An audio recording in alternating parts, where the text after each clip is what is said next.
Under the same moon, we share the love, embracing the differences like hand in glove. Spreading peace and joy, it's a beautiful sight. Together we shine in each other's light. United we stand in love's pure might. Watching the world share in love and light. Hearts beating as one in our peaceful flight. Colors of harmony painting the night. United we stand in love's pure might.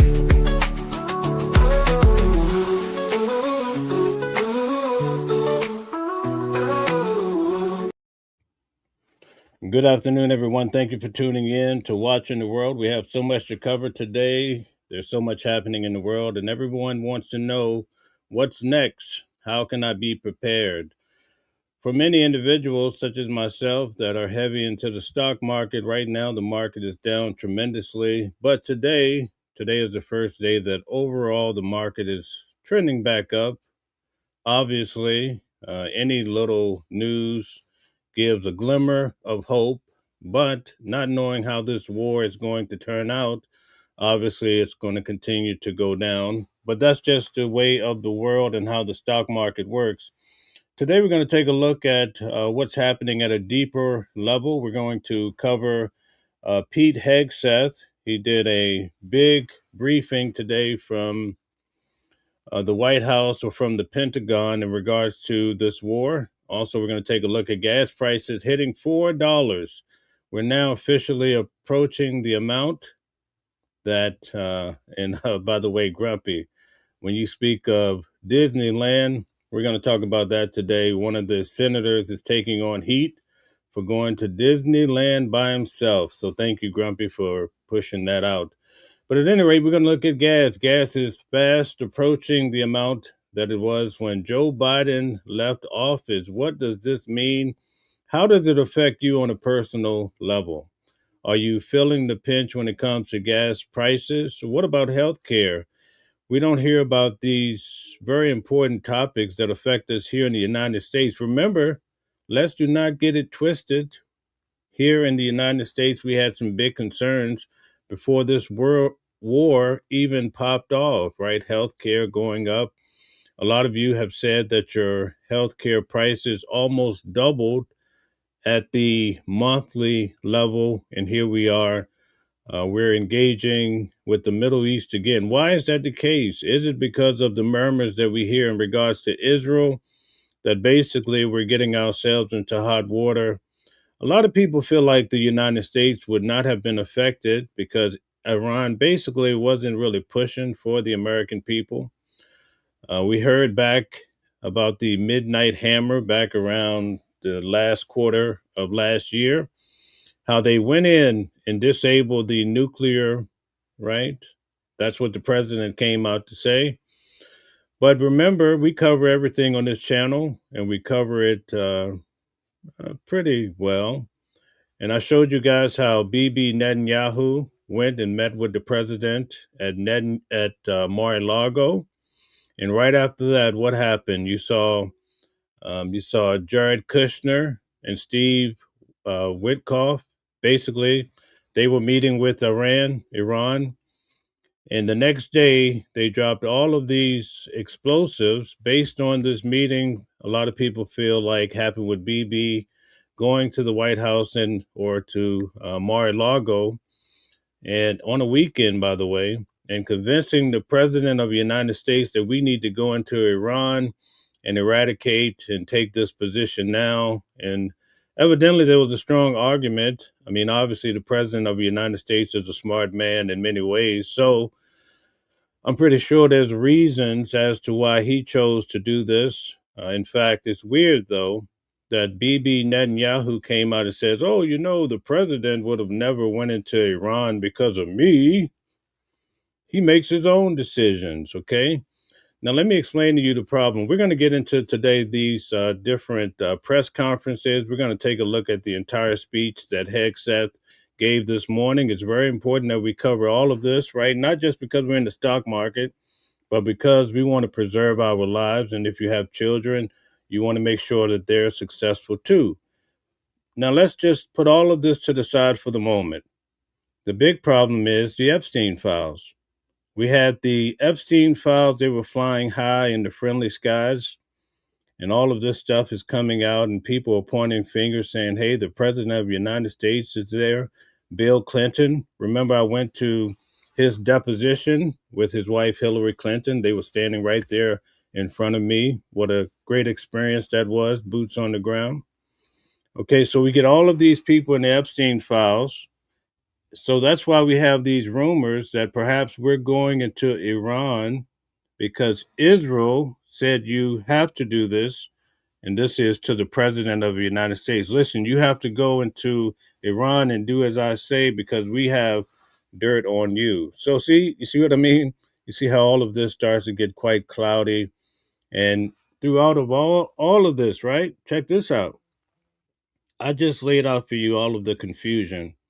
On top of all of that, we have AI. And you don't know if a video is real or fake. I mean, some of this AI, they actually go in and they edit real videos because there's an error. And you could spend your whole lifetime and you probably wouldn't be able to pinpoint which part of this video has been corrected because it's just so real. So that's why here at Watching the World, we cover true crime. We're covering Nancy Guthrie. We're bringing on professionals. Every week I bring on a criminal defense attorney. Last week I brought on our Candace Kelly. She's a law professor. Like we try to give you this type of information. I brought you last weekend, Sunday, I brought to you Cheryl McCullen. She's one of the top homicide crime scene investigators in the United States. You see her on the big screen and she's locked in with Watching the World. There's a reason for that. But we want to cover this war. We want to cover the hot topics. And then also, I bring on other individuals such as Mama Flips to really push back, right? To help us to, because it's not so nice to just stay in your echo chamber. Oh, I love Donald Trump. Ooh, I just love Joe Biden. Sometimes you have to come off of that way of thinking. In fact, we bring on Miss Knockouts. She keeps us in tune with a lot of things that are happening in the world that may not be big time news, but just tells us, hey, listen, Rihanna had her home shot up. What is this about? So we try to cover all bases and bring you the professional, intelligent people who perform at a high level. So today we're going to get right to it, and we're going to look at what's happening in regards to the war. But here's a big problem. We have also China that is actually aiding. We knew Russia was aiding Iran. So now China is actually aiding them too. So what is this? Is this instead of the art of the deal, maybe they're playing the art of war, and that could have serious consequences for all Americans, right? And we want to live, we love life. We're just trying to elevate. And that's why we come here to try to share conversation, good dialogue, even though none of us are actually sitting in the exact same place. Some of us are Republicans, some, as myself, are independents, some are Democrats, right? And sometimes you might switch back and forth depending on how the wind is blowing, right? Some people just root for the red or the blue just because they have that group mentality. They may even go join a gang, folks. What's wrong with some of the people who just follow anybody, anywhere, not too smart? So let's get to it. Jeff Springer's in the building. Welcome to Jeff. Jeff is in the house. Oh my, Why I Killed You TV. Shout out to you. She has a great channel. I check her out every morning. Bright and early, she's up talking about Nancy Guthrie and all of the case, and she's pretty strong. She's keeping everybody honest. That's why I support her channel. Oh, we have that official, that girl, Henny. We cover court cases together. She pulls out the transcripts. She is dynamic. Definitely check out our sisters. They're heavy hitters, and I appreciate how they roll with Watching the World. But let's get to it. Let's see the crazy things that are happening in this world. Let's see how China is now backing Iran. Folks, what's going on?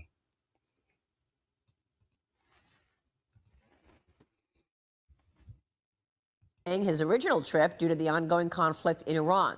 The high-stakes meeting comes at a critical moment. New reports say that China and other U.S. adversaries are providing intelligence to Iran against America. Joining me now is the president for the Committee for Freedom in Hong Kong. Guys, hit the like button, share, subscribe, and also hit the hearts to bring in the algorithm. Thank you. Foundation, Mark Clifford. Mark, great to have you. Thank you so much for being here. Great to be here again. And of course, we've talked the last time we were together about what China did in Hong Kong and how they went in there and just threw all the freedom fighters in jail and put new national security rules down in place. And Jimmy Lai was one of those freedom fighters who we pray for. But I want to get your take on China today in terms of what it's doing in this Iran conflict. Gordon Chang joined me yesterday, and he told me that China is very involved in providing intelligence, and that intelligence this week helped Iran take out that very expensive early warning jet that Iran sent strikes into Saudi Arabia and was able to damage. Watch this. The Russians and the Chinese almost certainly supplied the information to Iran for targeting purposes. That was a grievous loss. In the last couple of days, right, the United States has lost some key aircraft and so much more, but nothing is more important than life. And just to think that Russia and China is aiding Iran in this type of war, and because of what we've seen so far with our country, especially with the president trying to mend the tides with Russia, and to also see how with the war between Russia and Ukraine, how the United States has been aiding Ukraine in many ways, we're starting to see the tables turn, and you have to wonder, like, what's really happening here? And these are the things you don't really hear about. For us. There's got to be some costs on China for continuing its support of Iran. Wall Street Journal reported that a replacement of that jet will cost $700 million. You're saying the reason that they knew where that jet was is because China provided the information. You see that China provided the information for that jet, that very expensive jet that the president was very upset about, right? Okay. China has not pulled up on the coast of America, right? But they take all the steps. They're buying, you know how much land that China has purchased here in the United States, especially around our military bases. And also they're buying loads and loads of the farms. So they're controlling not only shipping in food, but now they're controlling what we're consuming. It's a different art of war, and a lot of people are not paying attention, but they own so much of the American soil, they don't need to drop a missile or drop a bomb, right? So just to hear that they're supporting Iran is no shock to me. Information.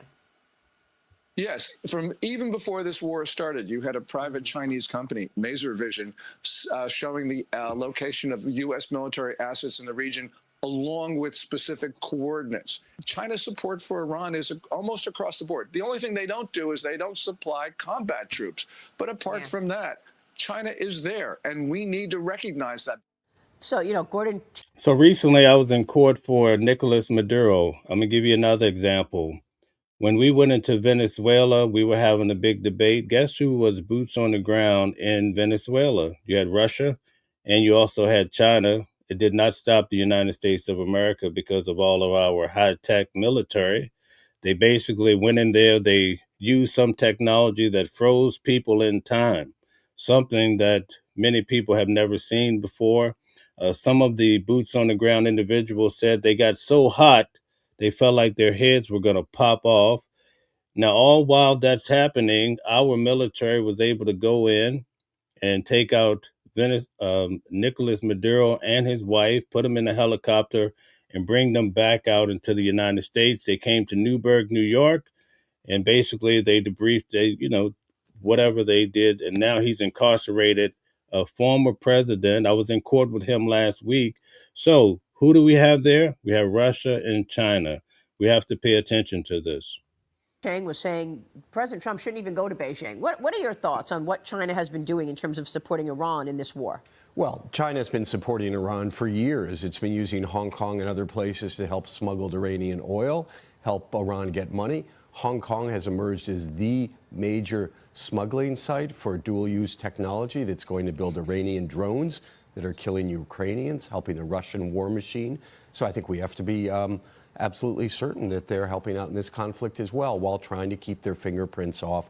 And as Gordon says, obviously not sending combat troops. But I think President Trump is walking this balance because we can't decouple from China right now. We still have an enormous amount of supply chains there. So what would be your best advice as the president gears up for this meeting in May? Yeah, well, look, I think it's good he's going. I know a lot of people don't want to hear it, but the president has a tough position to play right now because he's in sort of a pickle trying to navigate with Iran taking on this war when probably there's not a lot of people pushing behind it, right? You have the midterm elections coming up. That's a big concern because all of his supporters, the president's supporters, especially in some of these red states or whatever, you're starting to see in Florida that the red turned to the blue right in the same district as Mar-a-Lago. Could that be a sign of what's going to happen at midterm elections? Now, when I was at the Clintons' deposition, you know what the ring of truth that I heard with the different senators standing right in front of me, right? They were saying that the first order of business after the midterm election, because they were like, listen, the Democrats are going to win and we're going to impeach Donald Trump. And also we're going to depose him and his wife. And notice what they said. If you go back to my live, you'll hear the senator say, actually, that Melania Trump was in the files way more than Hillary. And why hasn't she had to sit for a deposition? So there's so much chaos in the air. You might see that the president is definitely under a lot of pressure because it really doesn't look good when you think about all the things that are happening. The two sides need to talk. It's better to jaw than to war. But I think that he has to keep our strategic interests, technology, and I would argue, of course, human rights, right at the core of his visit. All right, let me switch gears. Okay, Shadow says he put himself in this position. Okay, New Jersey, and says like, share, and subscribe to the channel. Thank you so much. I appreciate it. Grumpy says, time for Elon to play bumper satellites in China. LOL. I have space subs. Okay, Grumpy, thank you so much. Guys, check out Grumpy's channel. He has funny snippets all day long. I really appreciate his style. So check him out. He's been really supportive of this channel. I want to give him all the support back that I can. Thank you. And get your take on Hong Kong entrepreneur Jimmy Lai. He was sentenced to 20 years in prison after being found guilty of collusion and conspiracy to undermine national security. We know exactly. So now we're going to take a look at, we're keeping our eyes on everything, but now we're going to look at it's so tough at the pump right now, right? Let's look at the prices of gas. Average for a gallon of gas is higher than $4. This is the highest in nearly 4 years, higher than any point during the president's 2 terms. West Texas crude oil prices, the U.S. benchmark, they settle at their highest point in 4 years, and you can see they're actually up. Lisa says Trump is not happy. All right, thank you. From what they closed at last night, which I said was pretty high already. Let's get to CNN senior reporter Matt Egan, who is here with us. And this $4 a gallon, I mean, this is a benchmark, a pretty big psychological barrier. Yeah, a huge psychological barrier. And one, John, that was... I did a national average when Joe Biden left office. Gas was right around $4.60 a gallon. So we're approaching that measure right now, just for the records. Unthinkable when the year started, right? $4 a gallon gas in March. But here we are. So the new national average, $4.02.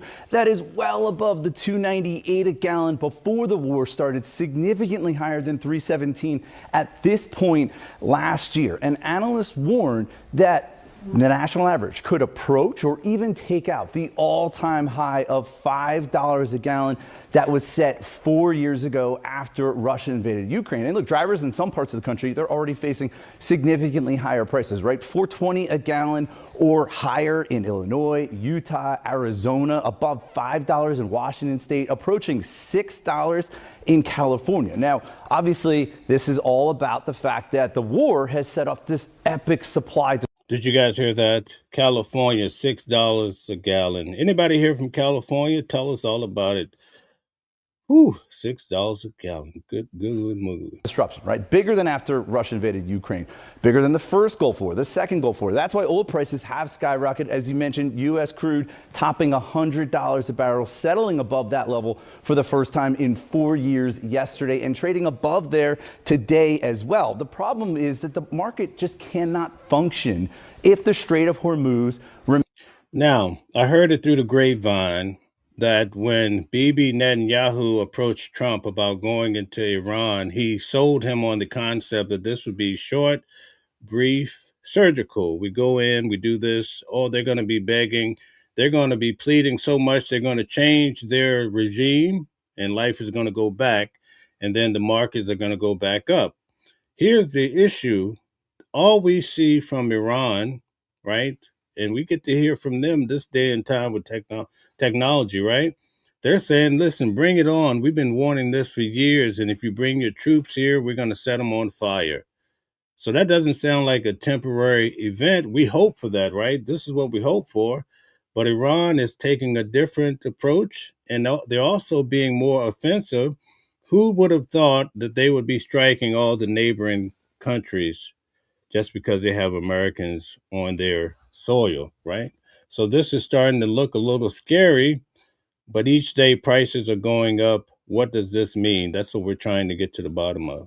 Remains shut down. And overnight, we had another fully loaded oil tanker. Okay, Why I Killed You TV, awesome channel. She says she works in California. All right, thank you so much. Let's see what Rick has to say. Rick says, what do you want, war or keep gas? You can't have both. Good point. Thank you. Off the coast of Dubai that was struck by what Kuwaiti officials have blamed on an Iranian drone attack. And the investment bank Macquarie out of Australia, they're warning that if this war continues and it lasts through June and the Strait of Hormuz remains shut, you could see. Now, guys, I'm supposed to be flying to Egypt in June.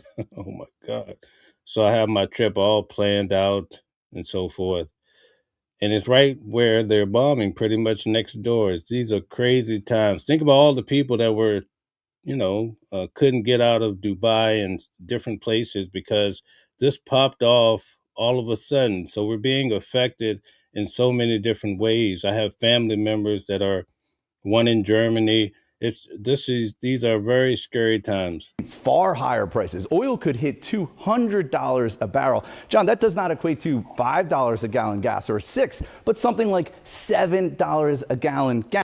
If it hits $200 a barrel, all of us here at Watching the World will start carpooling together. How about that? Let's just do it. Now, I know $200 oil, that sounds kind of crazy, but some of the oil analysts that I'm in touch with, they're not dismissing this, right? Veteran analyst Bob McNally, he told me that high 100. We're going to make Stella and Lisa the drivers, all right? Those will be our two drivers of the day. Hundreds or even, yes, $200 is possible if this crisis continues to drag on. And McNally, he said the market has just stopped listening to Trump. He said they're not buying it anymore. Earlier in this crisis, the market kind of believed the president's comments around a quick ending to this war, but now there's a lot more skepticism, John. And so look, I think the bottom line is the Strait of Hormuz, right? If it can reopen. Okay, guys, we have CP Katzen says 575 plus. Okay, generally in Seattle, our Democrats have added over 50 cents per gallon carbon tax. Oh my, the Democrats are adding even more. My heavens. Wine says, I'm glad to be Canadian and have an electric vehicle. All right, thank you. Open, then you could see oil prices crash back to earth. But if not, then this pain at the pump could get worse before it gets better. And look, we'll see how they react to the news from the president that he's considering or hinting at the fact that the United States may end its efforts there without reopening the Strait of Hormuz. With us now, CNN senior business reporter David Goldman. Great to see you. It's good to see you. So gas, $4.02 a gallon. And what strikes me is that a month Guys, let's hit the like button, share, subscribe, keep hitting the hearts. Thank you. ago it was $1 less. That's a big jump. Yeah, and every dollar that gas prices rise, that's about $1,000 for American families over. Yeah, that's right. Shout out. We have Canada in the building, people tuning in from around the world. That's a good deal. Over the course of a year. So this is a lot of pain for people. And it's not just at the pump. Remember, diesel prices are also rising. They're above $5. So Now we're talking about everything that's on a truck gets more expensive. There's a lot of added cost here, and it doesn't look like it's going to stop anytime soon, because President Trump today is talking about how the Strait of Hormuz might remain closed for some time. Now we're talking about maybe $150 oil, $200 oil, some analysts are saying yesterday, and that's a real possibility. That translates to maybe $5, $6 gas. Okay, Stella says, shout out to everyone from a different country. Thank you. This is starting to get a little ridiculous with these gas prices, but maybe it'll be temporary. Put a 1 in the chat if you think that this is going to be a temporary action, a conflict. We won't even call it a war for the sake of politics. Put a 1 if you think it's temporary. Put a 2 if you think it's going to be a long time. That's a lot of pain for people. And these oil traders, I think, are faced with these conflicting signals all the time, right? Yesterday, the president put out his tweet saying negotiations are going well. We're talking to a much different Iranian regime. Then last night, and I happened to be here working, there's a giant Kuwaiti tanker on fire. All right, we're seeing a lot of twos. Everybody feels like it's going to go on for quite some time. So we basically have to hunker down for the storm. And word on the street is that CNN is being purchased by, there's a deal on the table that might turn them to be a little bit more on the red side. We see politics, we see it affecting media, and that's why we try to bring you. We have people like That Girl Henny, all right, and Why I Killed You TV. That's why we're at the top of the deck telling people what's really happening, even though it comes with its own cost too. Thank you. There. And so you have these conflicting forces. Well, that's right. And, if you look at the oil market, they're telling us a signal, right? They're giving us a sense of what to expect from this war. Right now, Brent crude, that's the international benchmark, that's trading at about $110 a barrel. If you go out, though, because you can buy futures for next month and the following month and the following. So Aryan says they already bought CNN, so the deal closed out. Wow. Month, and those are falling off pretty quickly. Thank you, Aryan. Thank you. That gives us a sense that, well, okay, oil might start to fall a little bit, but we don't get back down to $70 a barrel, which is where we were before this conflict started, until 2032. Oh, wow. 2032. My heavens, I'll be doggone. 2032. That's something to think about. So we're going to keep our eyes on the gas and also our pockets, unfortunately. But let's move on. I always look at these big corporations, whether it's the government, whether it's religion, and you have these whistleblowers that were a big part of it. In fact, most of their lives they spent in the religion or in the government or supporting someone. Then all of a sudden they come out and they start telling their story, and it's quite a story to tell. I've been keeping my eyes on Tucker Carlson because I always saw him as a big pundit, Fox, especially for the president of the United States. But now he's coming out as an advocate against the president, and I have to wonder, why is this the case, and what does this mean?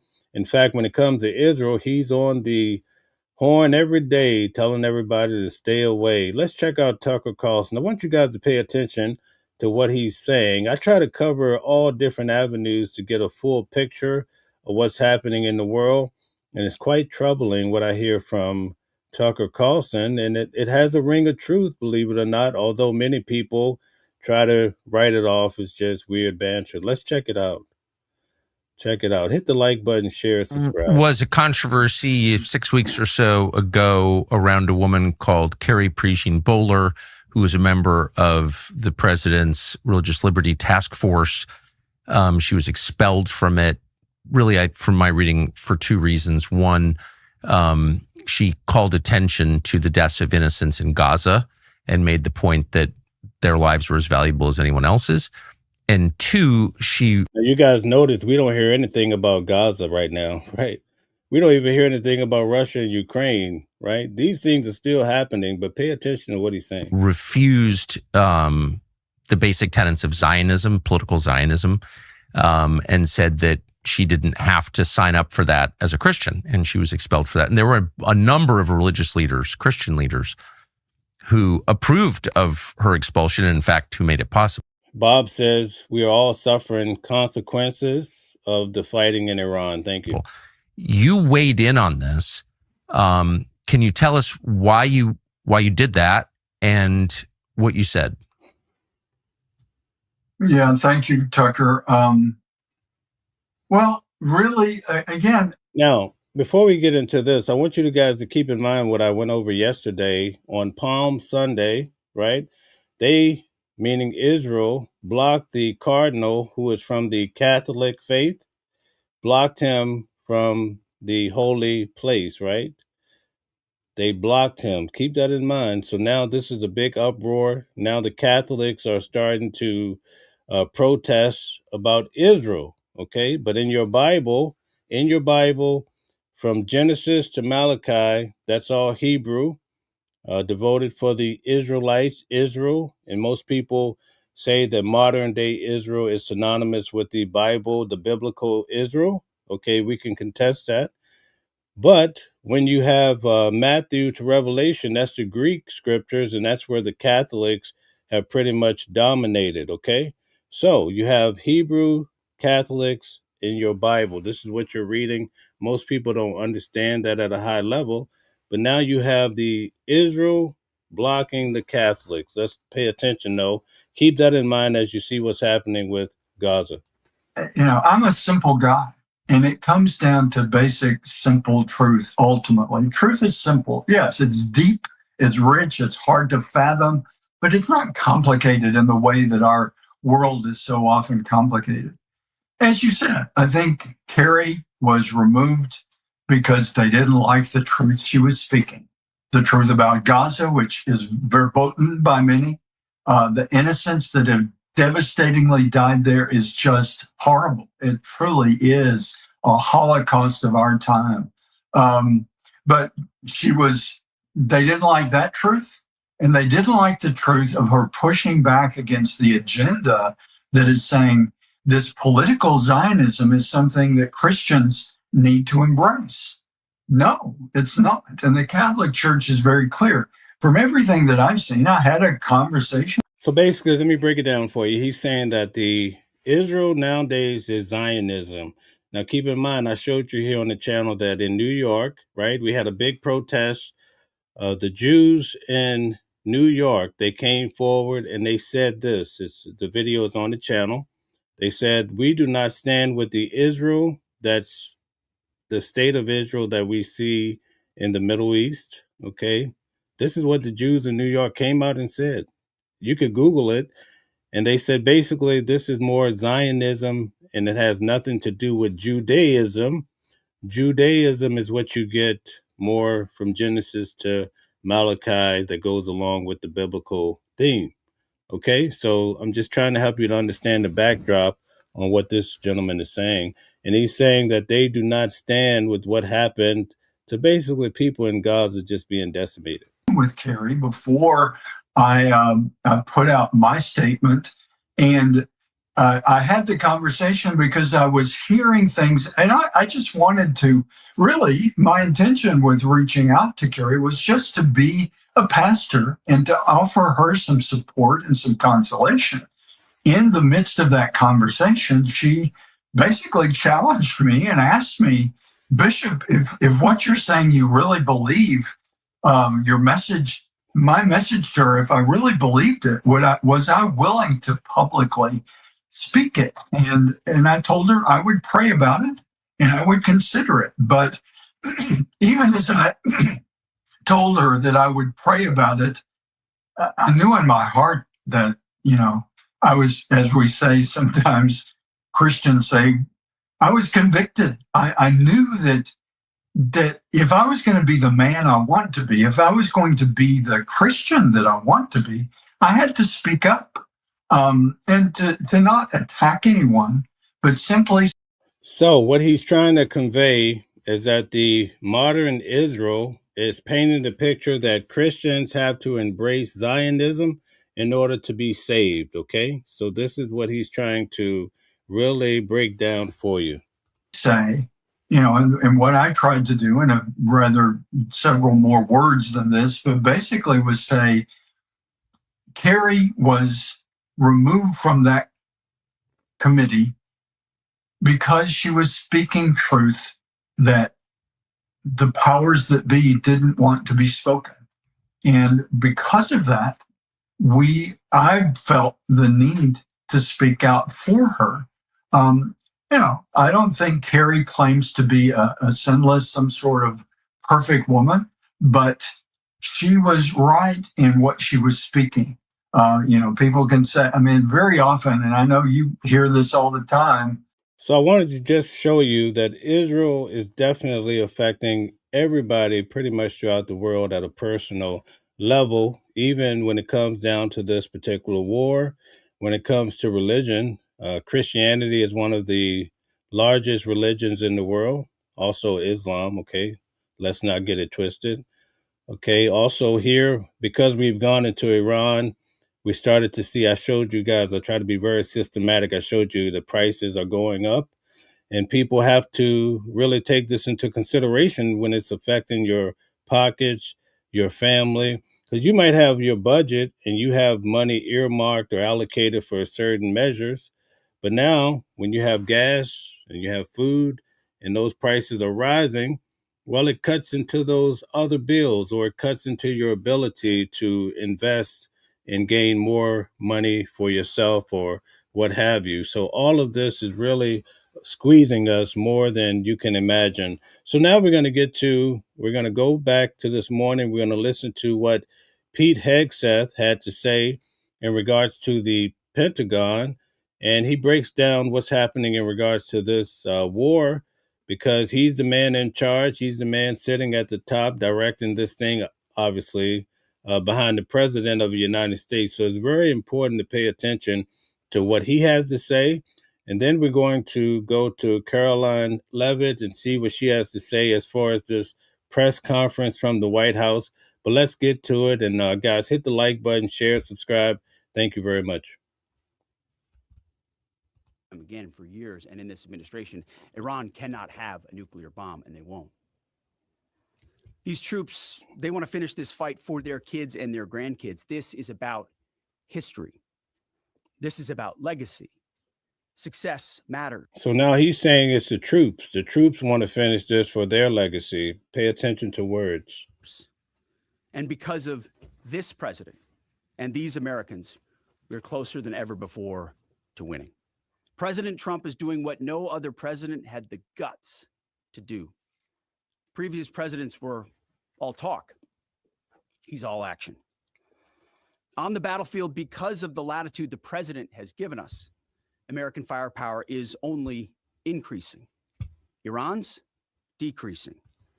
We have more and more options, and they have less. Just 1 month in, only 1 month, we set the terms. The upcoming days will be decisive. Iran knows that, and there's almost nothing they can militarily do about it. Yes, they will still shoot some missiles, but we will shoot them down. Of note, the last 24 hours saw the lowest number of enemy missiles and drones fired by Iran. They will go underground, but we will find them. We recently destroyed another one of their command bunkers. Leaders forced to flee, no water, no power, no oxygen, no command and control. Their faith in their caves diminishing.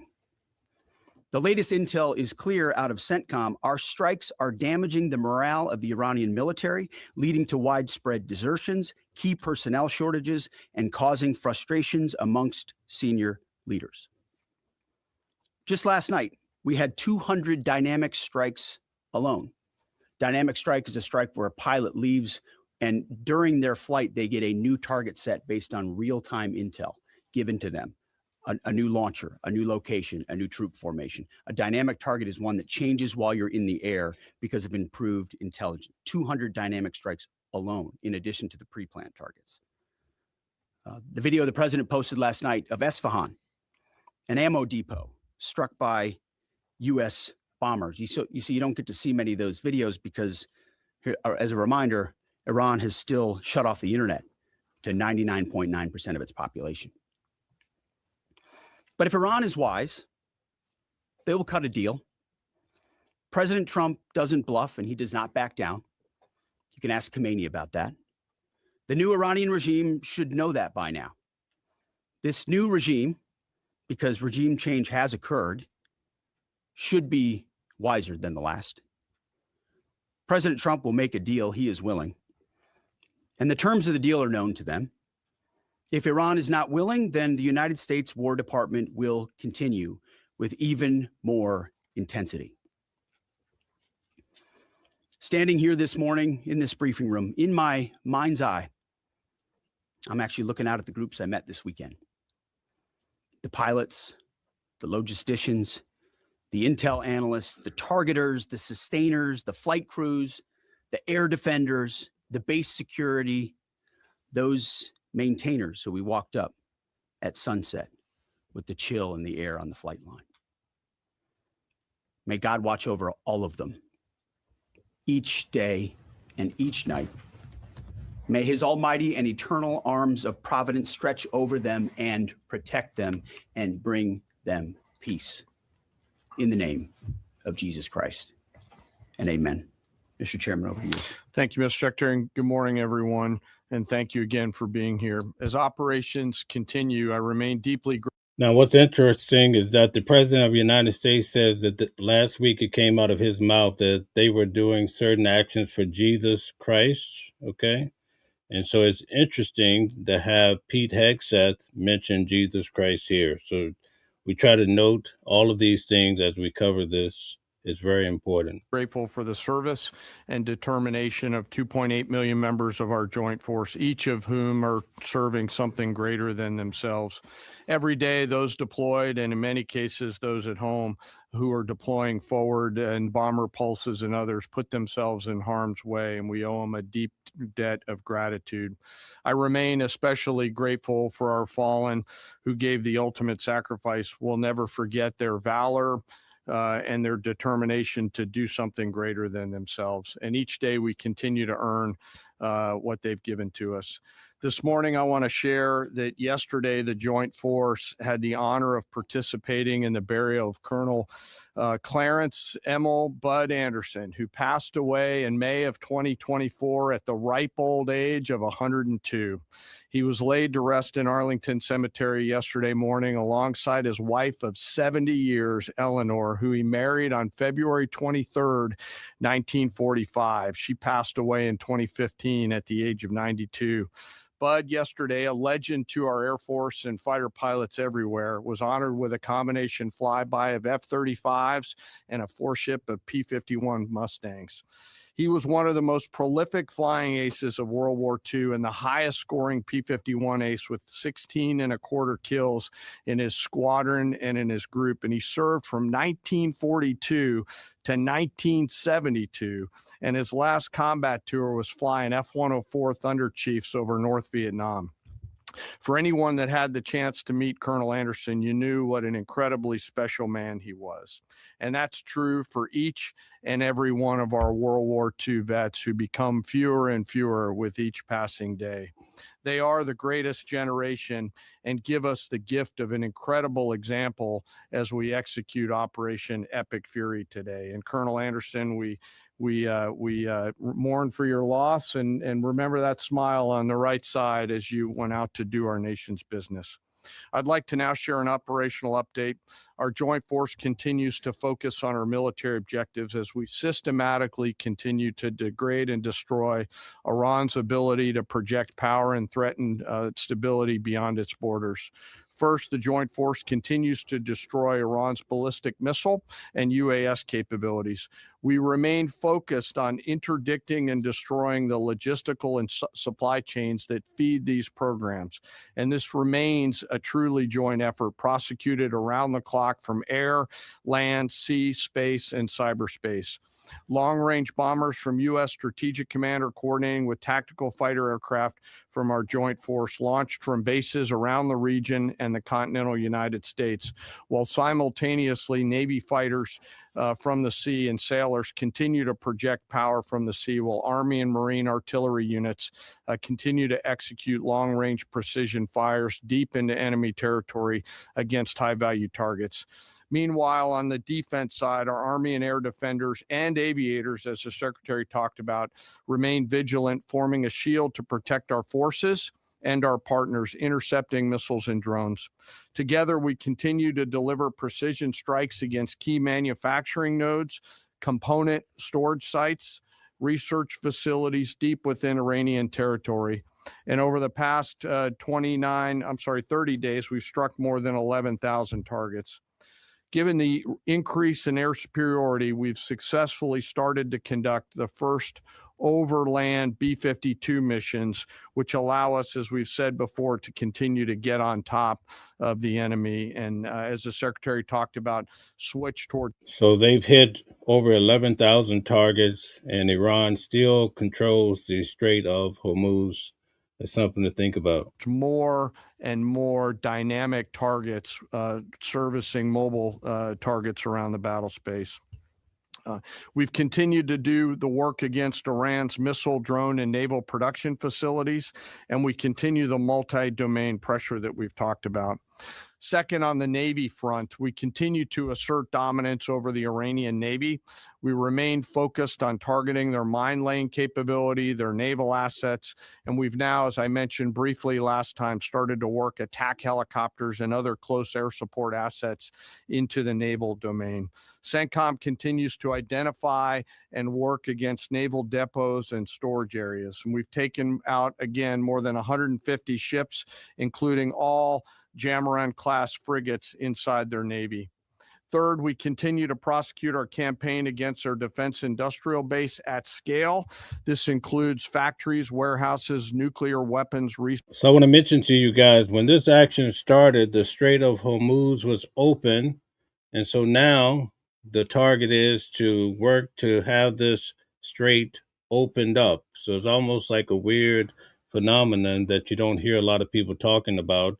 And that's why they're considering dropping all of these troops into the island, right, of Karg in order to get some type of leverage so that they can get control of the Strait of Hormuz, which is roughly at its closest point, narrow point, is 20 miles across.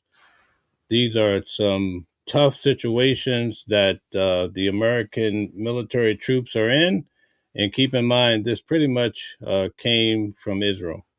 Research and development labs and the associated infrastructure required for Iran to reconstitute its. So this is why you have people online, when you go to TikTok, you go to all these places, they're saying, oh, we'll have Israel send their children first as boots on the ground. So this is, I'm giving you the background as to why you're seeing all of this on Facebook and so forth. Combat capability. I'd like to continue my theme of highlighting the incredible contributions of Americans to our joint force. Today, I want to talk a little bit about a different front line, a line that doesn't have bunkers or guard posts, but is just as critical to our nation's security, our National Assembly lines. Today, I want to recognize a group of Americans who live at the beginning of our nation's combat power, the Americans who actually make our weapons, both inside our defense industrial base, but even more broadly inside our national industrial base. In every military option, we could not and cannot do our jobs without the men and women across our country who show up every day around the clock to a factory floor, a workshop, a laboratory, who build the weapons and capabilities we need to project American combat power at the time and place of our choosing. These great Americans, and I've had a chance to spend some time with them when I was in the private sector, are the core of American combat power. They're the machinists running high-tech CNC machines, cutting raw blocks of metal into incredibly precise parts. They're the assembly workers painstakingly taking a kit of parts and turning that into a complex guidance system or precision munition or a rocket motor or building a jet or submarine. Or they're quality assurance technicians who ensure that when a warfighter pulls a trigger, The weapon works every time. This can be and is tough and gritty work. It's not a quiet office and a desk with paper, and there's nothing wrong with that, but this is exactly the way this group of Americans likes it. I know this. I've seen it myself, and I remain deeply honored by that gift. It's often loud and dangerous work, demanding, requires absolute focus for hours at a time with deep commitment to get it. So they're trying to build morale for this war. That's why we're seeing all of this, evidently. Right every single time. It's hands-on work where one uncaught mistake or deviation can put an American's life at risk. A single misplaced wire, a microscopic flaw in a weld, incorrectly calibrated sensor could mean the difference between mission success or mission failure. The difference is measured in the lives of our sons and daughters who we put out around the field and on the field of battle. We rely on and trust in these great Americans, and it's not just their manufacturing skill, it's their innovative minds and their entrepreneurial spirit. From those who build exquisite capabilities down to the mom and pop machine shops all over this great country, they live at the beginning of and the core of America's combat capability, constantly adapting, constantly improving, constantly learning. And there are examples of this throughout history and current days, to include building things like the F-117 stealth fighter, the B-2 stealth bomber, making our combat capability undetectable over the enemy, to today's B-21 and F-47. It's work like in the shipyards of the East Coast and Northeast side of the United States that go out and build America's nuclear submarines that allow us to patrol around the world at the time and place of our choosing. These innovators, these workers, these incredible Americans don't get the same glory as a fighter pilot returning to a carrier deck at night or an artilleryman sending rounds downrange. And yet they show up every single day. And without them, we could not do the work that we are tasked to do. 24/7, they build the tools that we need to do our business. The skill, the commitment, the patriotism, the dedication poured into every piece of combat capability and hardware is seen and felt out at the edge of the force, as the Secretary talked about those young bomb builders out in the desert that he had the chance to see. You can see it, you can feel it, and it's real, and we're deeply grateful. So to the American workforce out there, both inside our defense industrial base and in our national industrial base, thank you on behalf of the Joint Force. We carry the weapons that you build. Thank you. The cat's gone wild. Thank you so much. We rely on the systems that you create, and the distance from that factory floor and that assembly line to the front line is incredibly short. Thank you. Keep it up. And to our adversaries out there, I remind you to beware of the American workforce. We continue to press forward in our military objectives. The Secretary and I remain deeply humbled by the spirit, tenacity, commitment, and grit of our 2.8 million member strong joint force. I want to, as always, thank the force and their families, and as always, remember our fallen. We carry with them and their names every day. Sir, I'll turn it back over to you. Well, thank you, Mr. Chairman. Two things. He didn't note it, but in memory of Colonel Bud Anderson, the chairman himself flew his F-16 to honor him recently. And thank you for highlighting the Defense Industrial Base, the Arsenal of Freedom. It's worth noting no one has rebuilt that Defense Industrial Base faster and with more purpose than President Trump in his first term. And now we're rebuilding the Arsenal of Freedom. Our Defense Industrial Base is more vibrant today than it's been since World War II and growing rapidly. Contrast that with Iran, whose Defense Industrial Base is nearly completely destroyed. Their ability to reconstitute the weapons of war they're using now that they're hiding in underground facilities and attriting over time, their ability to rebuild that is negligible. And I think that contrast is an enduring legacy of this as well, right here. Thank you for your time. We've had some signaling that the U.S. will retake control of the Strait of Hormuz. At that point, what military posture will be imposed to guarantee safe passage for our allies deter our enemies and demonstrate U.S. dominance in the region? And also, can you speak to how much America's adversaries, Russia, China, North Korea, how much they're supporting Iran's war machine at this point with arms and intelligence, and what we are militarily doing to punish the enemy coalition?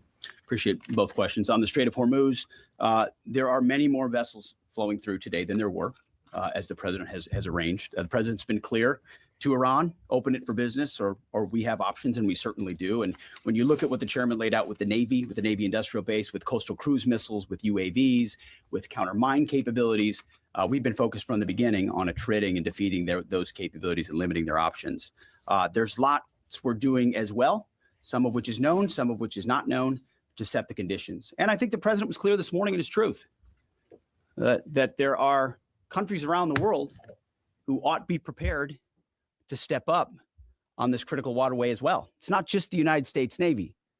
Last time I checked, there was supposed to be a big bad Royal Navy that could be prepared to do things like that as well. So he's pointing out this is an international waterway that we use less than most, in fact, dramatically less than most. So the world ought pay attention to be prepared to stand up. President Trump's been willing to do the heavy lifting on behalf of the free world to address this threat of Iran. It's not just our problem set going forward, even though we have done the lion's share of preparation to ensure that strait will be open, which is an outcome the president's been very clear on. As far as Russia and China, we know exactly what they're doing, what they are or are not doing. We don't have to air publicly what all of that is, but where necessary, we're addressing it, we're mitigating it, or we're confronting it head on. I don't know if you have anything you want to add. No, sir. I think you covered it. Do you have any timeline for operability in the strait? Thank you, Mr. Secretary. David Zier, Real America's Voice. And I witnessed that enthusiasm on the lines and our submarine builders and the ironworks. It's unbelievable. But I just wanted to ask you, what's the status of the delivery of any hardened bunkers for additional protection for our troops? And without getting too specific, what kind of measures are we taking to protect some of the larger, more strategic aircraft like the Sentry and other? So this is the reporter here that just asked a question. This is the guy that was next to me at the Clinton's deposition. I don't know if you remember him, but I covered him as well. Well, it's great question. I'll say what I witnessed where I went was a completely locked in discipline of bunker use and bunker improvement. So from the beginning, as we stated very clearly, the first thing we did was set up a defense and make sure our defensive capabilities were maxed out before any of this even started. That included fortifications as much as possible, but it also included disbursement. If all of our people are in one place, you could imagine why that's a big problem. So dispersing is part of that defeat. Alongside that disbursement is more and more bunkers. And I can tell you, talking to base commanders, talking to our allies in Israel, talking to others, rapidly fielding that and then improving those positions is a theater priority, no doubt, as are the air defenses. And the layered air defenses, it's not just Patriots and THAADs, it's fighters and defensive caps, it's other kinetic defeat systems, it's electronic warfare. So the defense of our troops and our assets is max. I will say on some of those other assets you talked about, air wings, airframes, there's some things adversaries are doing to provide info and intel that they shouldn't. We're aware of it. And ultimately we move things around and don't. One of the biggest principles you learn in the military is to not set patterns, predictable patterns. And so commanders are working hard to adjust in real time with those systems and make sure they're in the right places and not easily targetable. Jillian. Thanks, Mr. Secretary. The U.S. and Iran appear right now publicly to disagree about whether there are these negotiations ongoing. What impact does that have on military strategy? Does it have any bearing at all? And General, the president wrote yesterday that the U.S. might destroy Iran's electricity generating plants and oil wells. Those are his words before ending this operation. Is there a way to do either of those things without seriously jeopardizing or seriously harming civilians? So on the talks, I can tell you, having been with Steve and Jared and the vice president and Marco and many others yesterday, they are very real. They are ongoing. They're active. And I think gaining strength. And we appreciate that. As I said in my remarks, we would much prefer to get a deal. If Iran was willing to relinquish material they have and ambitions they have. Open this. Great. That's the goal. We don't want to. All right, guys. Bear says it seems like you gave away more than you're taking. Okay. And also Rick says that this could go on for years. Okay. Thank you, guys. Have to do more militarily than we have to. But I didn't mean it flippantly when I said, in the meantime, we'll negotiate with bombs. Our job is to ensure that we compel Iran to realize that this new regime, this regime in charge, is in a better place if they make that deal. And so we'll continue. We're working hand in hand, but the primary effort is a deal. We want that deal to be accomplished if at all possible. If not, then we're prepared to continue. Secretary, what happened at Go ahead, Mr. Chairman. Yeah.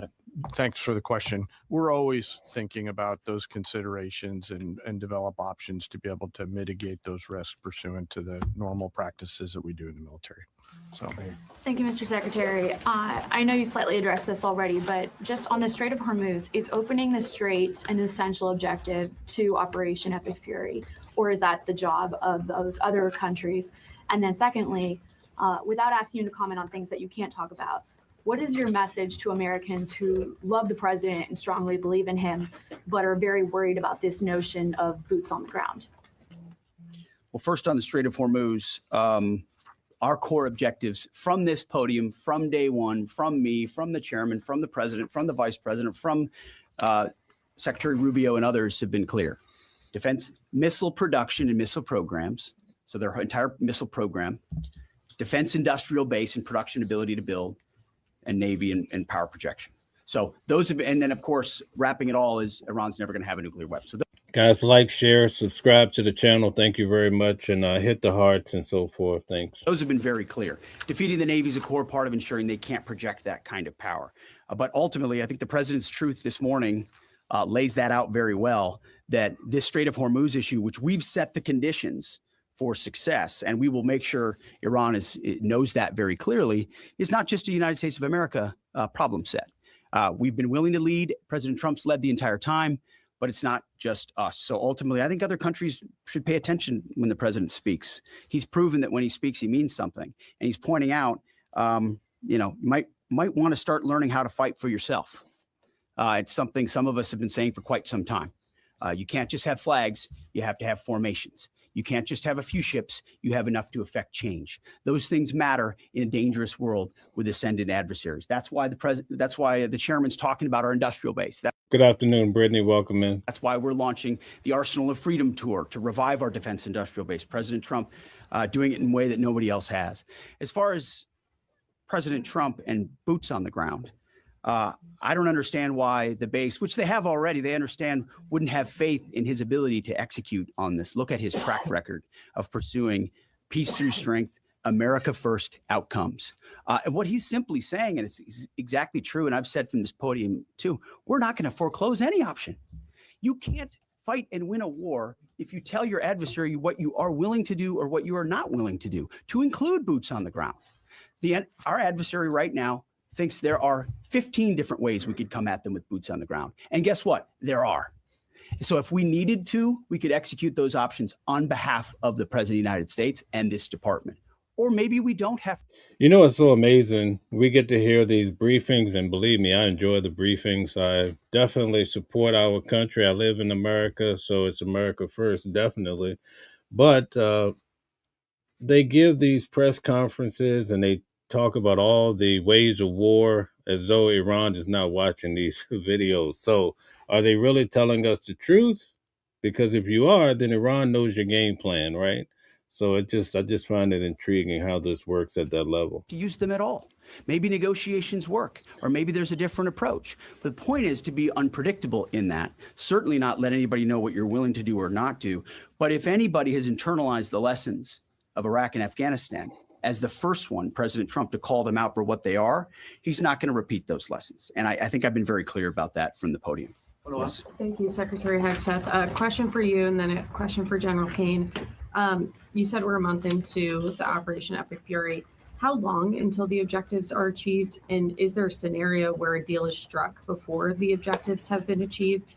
And then for General Kane, there's been lots of media coverage that suggested a ground invasion is imminent. What other purposes might the soldiers and the Marines who've been deployed over to the Middle East serve in this conflict? Well, just like the previous question, it's sort of military 101. Don't tell your enemy what you're willing to do or not do, and don't tell your enemy when you're willing to stop, especially an enemy that likes to hide in bunkers and try to hoard their missiles and hope you'll wait you out. So that's not a question I'm going to answer, or the president has said definitively. We have our own goals and guidance and things military objectives that we're moving toward and things that we look at.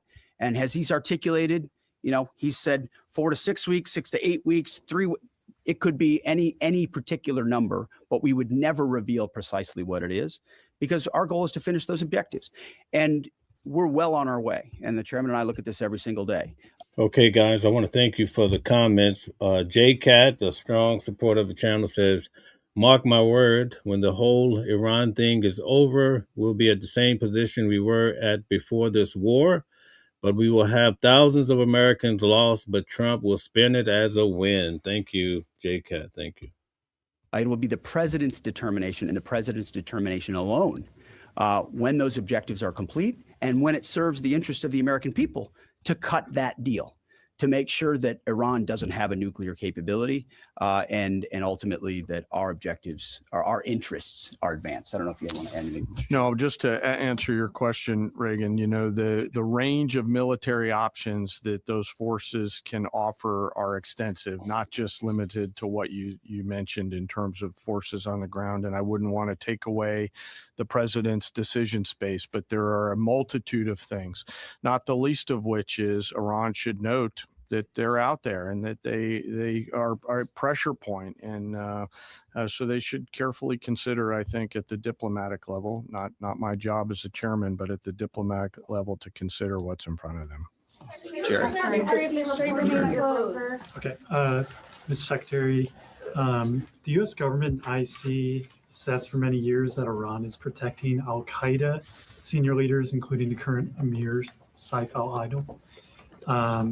Does the U.S. assess that he's still in Iran? Has he fled to Afghanistan? Is he on a target list? And Mr. Chairman, based on CENTCOM figures and open source, Iranian daily missile barrages and drone launches have indeed dropped dramatically since the start of the war, but they're not at zero.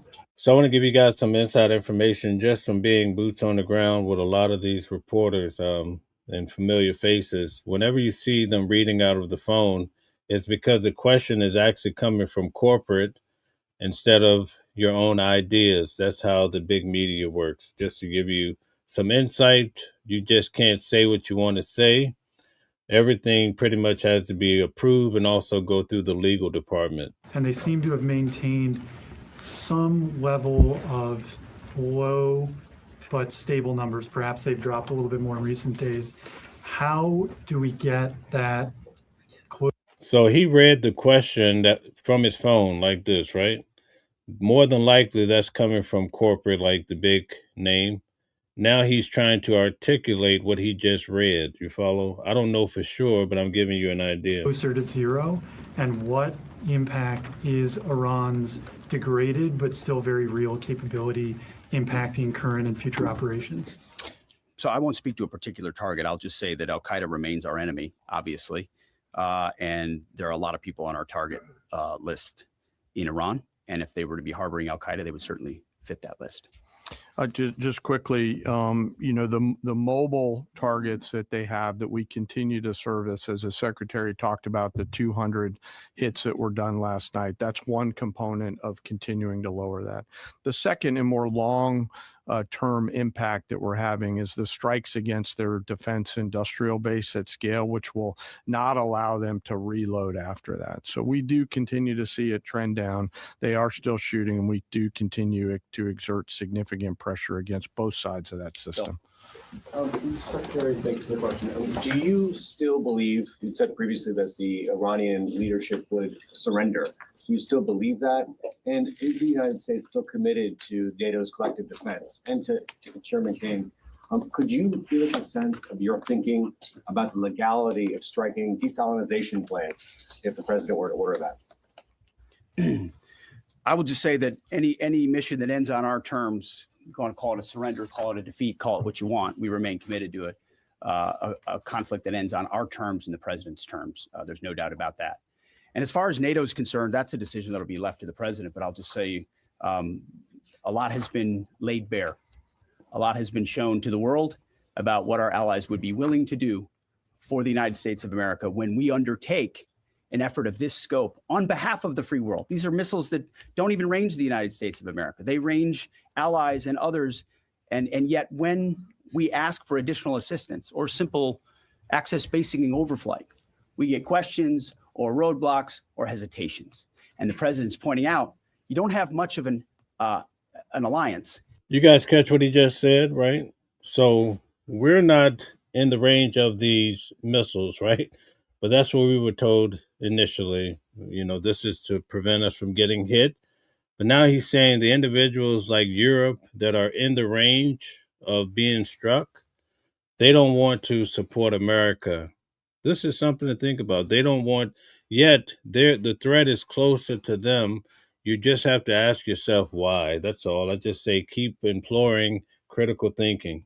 If you have countries that are not willing to stand with you when you need them. He's simply pointing that out. The president asked these other countries, hey, come and help me with this Strait of Hormuz, right?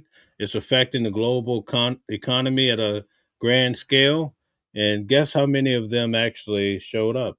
Ultimately, it'll be his decision of what that looks like after this is complete. I won't talk about any particular target. This really builds on Jillian's question, too, that I don't think I completely answered. But, you know, the joint force is the most professional force in the world. And we have numerous processes and systems to carefully consider the whole range of considerations from civilian risk to legal considerations with any target. And as targets come before us, we run them through the same process that we always do and always strike lawful targets in accordance with the normal procedures that we use. No quarter, no mercy for enemy combatants. As Hegseth has said. Thank you, Mr. Secretary. Thank you, sir. Thank you, Mr. Secretary. Thank you. I appreciate it. On Sunday, President Trump said that Iran's first regime was all destroyed and the second one is mostly dead. And the third regime that we're on right now has been much more reasonable in negotiations. Do you agree with that assessment and why? I would defer to the negotiating team there. They're the ones talking to him, but they're getting a back and forth on terms, which is a productive development.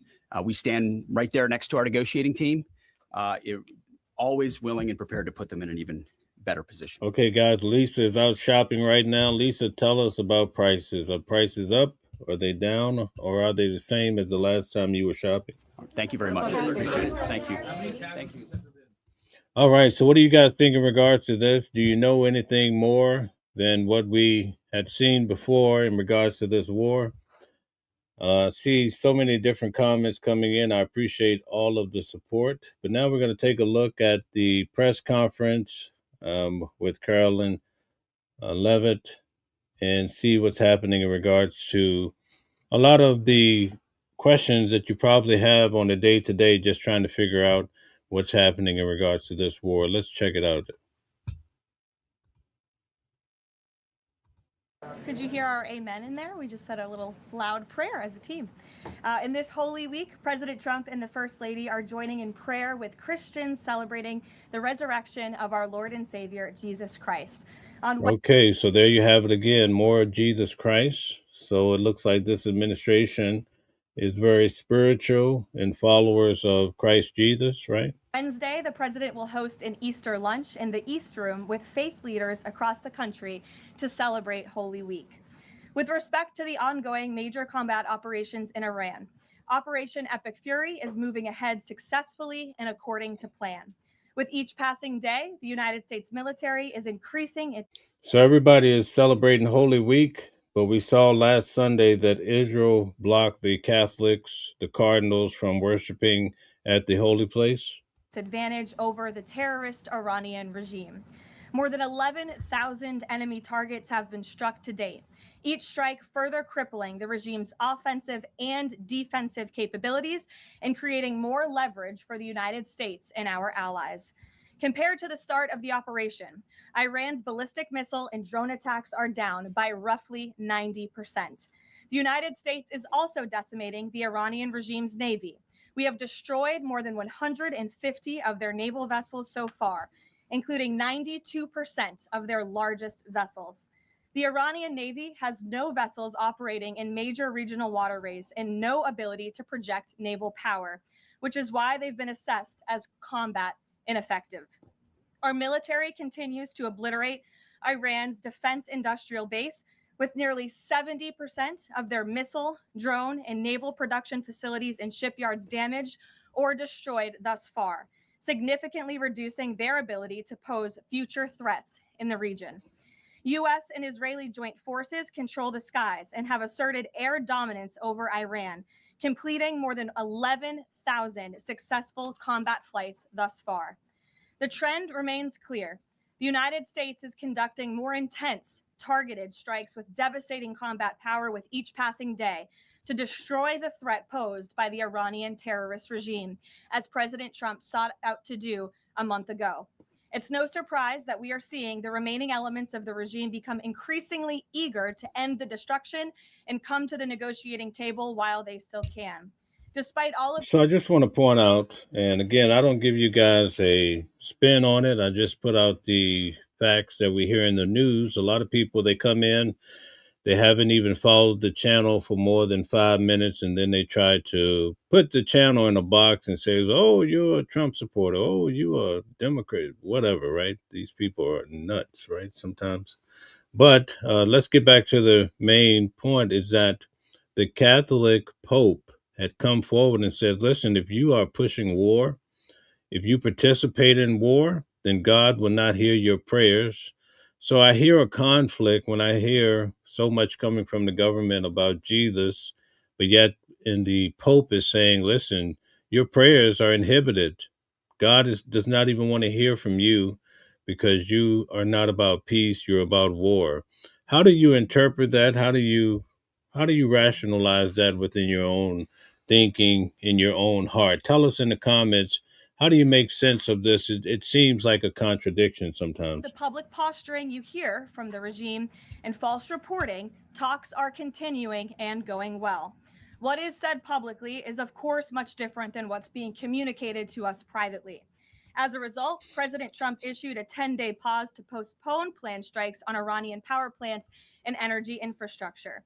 This remains a truly once-in-a-generation opportunity for the regime to make a good deal with the United States, permanently abandon their nuclear ambitions, and stop acting as the world's leading state sponsor of terrorism. If the Iranians reject this golden opportunity, the greatest military in the history of the world continues to stand by to provide President Trump with every option available to ensure this regime continues to pay a grave price. One way or another, Iran will no longer have the credible ability to threaten the United States or our allies, which is, of course, the overall objective and mission the president set out when he launched Operation Epic Fury. Unfortunately, even as President Trump is working hard every single day to protect the United States from foreign enemies, Democrats on Capitol Hill have failed to do the same here at home by keeping the Department of Homeland Security unfunded. Over the past 6 weeks, Democrats in Congress have pushed our air travel system to its breaking point. Guys, hit the like button, share, subscribe. Thank you. I see a lot of great comments today. I want you guys to lock in. Make sure you subscribe and keep coming back. And inflicted massive pain on Americans with their reckless political games. 500 TSA officers quit their jobs. Thousands more were calling out sick at record rates due to the lack of pay. This resulted in security wait times exceeding 3 hours at major airports across the country, creating nightmares for millions of Americans. Overall morale among TSA staff plummeted as well. All of this creating an unacceptable heightened security risk. Because of the Democrats' unwillingness to do their basic job of funding DHS, President Trump determined that these circumstances constituted an emergency, compromising American security.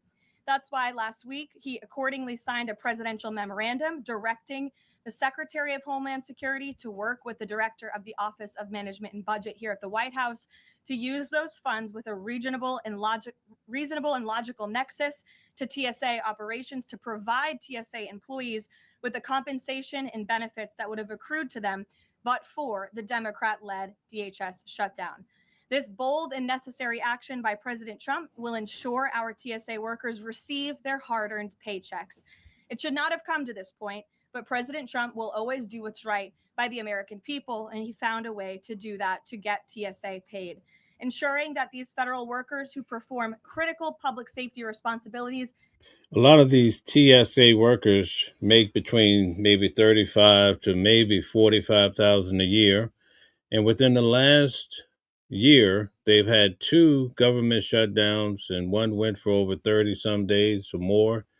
And then again, they turn around and have another one. When the average American, when most people are living from paycheck to paycheck. So when these people fall on their face, who's to blame? Let's see what everybody has to say about that. Can feed their families, pay their rent, and show up to work is something the president was honored to do. But this moment should be an eye-opening one for the American people. Let's be clear about what is happening.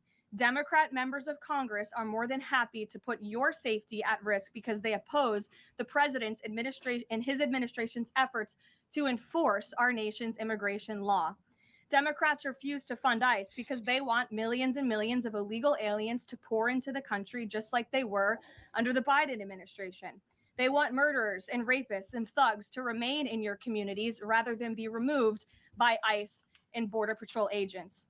The Democrats created this mess. They are the reason for long lines at airports and tens of thousands of employees going without pay. Oh my, it's the no good Democrats. The reason why in the airport we have to wait for 5 hours just to get on a plane and gas prices are going up. It's the Democrats, according to her. Once again, President Trump is cleaning up their mess because he cares more about the American people than destructive, petty, partisan politics. With that, I will take your questions today. Here in our new media seat, we have Wid Lyman. Thank you for being here. And why don't you All this time it was the Democrats. Who would have known that? Wow. kick us off? Thank you. Happy Easter. Thank you. You as well. 2 questions for you. Thank you. There are some concerns the administration is starting to change its position on deportations, border enforcement, possibly asylum policies. What would you say to Americans that are somewhat concerned that the shift has happened? Sure. Well, while there has, of course, been a change in leadership at the Department of Homeland Security with former Senator, now Secretary Mullen, joining the president's cabinet, I can assure the American people there has not been a change in policy. It has always been the policy of this president and this administration to deport the worst of the worst illegal alien criminals from our communities. That's something I know Secretary Mullen remains wholeheartedly committed to doing. And it's something that is overwhelmingly popular with the American people. And it's something that is necessary to protect our homeland and to prevent deaths of Americans in our country. Just last week, Sheridan Gorman, a young woman in Chicago, was shot and killed on the street walking with her friends outside of her university by an illegal alien from Venezuela who had no right to be here in the first place. And it's despicable that Democrats are currently defunding the department that's responsible for removing illegal aliens like that. And I would also add it's despicable that the lack of coverage of this young woman's case, of her life, and the way that it was tragically cut short. I saw a survey over the weekend that I'd like to bring to all of your attention. This is the media coverage of the case of Sheridan Gorman. You have ABC News has spent 1 minute and 19 seconds between 2 days when this case was first alerted. You have CBS 2 minutes and 1 second. You have NBC 23 seconds spent on the life of a young, beautiful American woman whose life was taken short by an illegal alien who should have never been here in the first place, when we are in the middle of a battle on Capitol Hill with a major political party, the Democrat Party, who wants to defund the agency that is responsible for protecting Americans. I think her life was worth more than 23 seconds on cable television. And I think the people in this room have a responsibility to report on cases like this, because it just exemplifies why the president believes so strongly in deporting illegal aliens from our communities. And thank you for the question. Dasha, go ahead. Caroline, I have 2 questions, one on Iran and one on DHS funding. On Iran, the president has said that the administration is talking to a new and more reasonable regime. How confident are you that they are legitimate and have enough grip on power? Marco Rubio said earlier that he's not sure and it's not clear whether they will be in power. So are you also talking to other factions? As the president is trying to make a deal, how do you ensure that you're making a deal with the people who can actually implement it? Well, that's part of the ongoing process that's taking place and the ongoing negotiations. Of course, anything that they say to us privately will be tested, and we will ensure that they are being held accountable to their word. And if they are not, the president has laid out the military consequences that the Iranian regime will see if they don't hold true to the words that we are hearing privately behind the scenes. When the president says more reasonable, again, again, these folks are appearing more reasonable behind the scenes privately in these conversations than perhaps some of the previous leaders who are now no longer on planet Earth because they lied to the United States and they strung us along in negotiations, and that was unacceptable to the president, which is why many of the previous leaders were killed. So again, this is another historic opportunity for Iran to do the right thing, to rid themselves of their nuclear ambitions and to come to a deal with this president and the administration. Or again, they will see the grave consequences of the United States Armed Forces, which they are continuing to see every day throughout this operation. On DHS, how long can the administration keep paying TSA without action from Congress? And not to be hyperbolic, but given the airports were really the pain point that was pushing both sides to talk to each other. I mean, do you see a way for DHS to reopen? Is it possible that this keeps going through the midterms? Well, we certainly hope so. I mean, of course, the president just can't keep signing presidential memorandums and proclamations every time Congress fails to do its job and every time Democrats are holding our entire country hostage, picking and choosing which programs and agencies they want to fund just because they don't like this administration's policies. That's not how it's supposed to work. They voted 7 times against funding DHS over partisan and political reasons. And so, again, the president has stepped in to do the right thing at this moment in time, but the president is also encouraging Congress to come back to Washington to permanently fix this problem and to fund and reopen the Department of Homeland Security entirely. Caroline. Stephen. Thank you, Caroline. 2 questions, one on TSA, one on Iran. On TSA, for ordinary Americans watching the briefing, how long until everything goes back to normal at airports after the president's action? And then on Iran, on the time frame, President Trump initially said about 4 weeks. Secretary of State Rubio on Friday reportedly said it might be another 2 to 4. Is 2 to 4 the current ballpark that the administration is thinking? With respect to the timeline, again, the president, commander in chief, the Pentagon has always stated 4 to 6 weeks estimated timeline for Operation Epic Fury. We're on day 30 today. So again, you do the math on how much longer the Pentagon needs to fully achieve the objectives of Operation Epic. Okay, guys, so we'll take a note of that. We have another 4 weeks, perhaps, of this war. Let's see. Fury, which I will reiterate, destroy the Iranian Navy, destroy their ballistic missiles, dismantle their missile and drone production infrastructure, significantly weaken their proxies throughout the course of this operation, and then, of course, preventing Iran from ever obtaining a nuclear weapon. To your first question, Stephen, about TSA and airports, nothing will be truly normal again until Democrats do the right thing to fund this agency fully. Again, the president has stepped in the meantime to do what's right to end this crisis that we've had at air travel and at airports across the country in the meantime. But again, Congress needs to come back. Democrats need to fund the Department of Homeland Security so we can formally and fully get these great employees paid long into the future. Jonathan. Thanks a lot, Caroline. 2 questions regarding the financial costs of the war. Back during the Persian Gulf War, 1990, 1991, Arab countries paid for the vast majority of the cost of the war. Kuwait, Saudi Arabia, the UAE. Who's paying for the cost of this war? Will those Arab countries step up to do just that? Well, I think it's something the president would be quite interested in calling them to do.